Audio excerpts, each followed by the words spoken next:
Nagkagulo kamakailan lang ang mga residente ng Talisay City sa Cebu nung may nakita di umano ang mga bata roon na manananggal.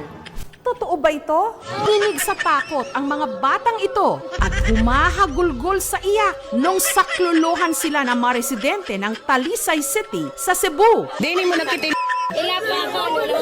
sa babaw, sa balay.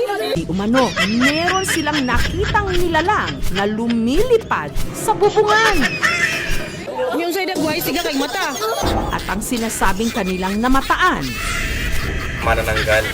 ang mga di umano'y nakasaksi, ang magkaibigang itago na lang natin sa pangalang Aljen at Georgia. Pasado alas 9 raw nung samahan ni Aljen ang kanyang kaibigang si Georgia. Pagkabiin na, nakita na mo, nako ba? Napag-anan ako sa ato, naaman siya.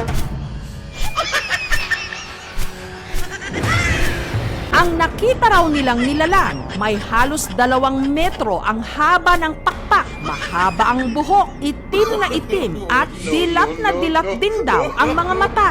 Nakatambay daw sa bubong ng kapitbahay nila si Albert. Tatakutang nilalang, nakita rin daw ni Rick.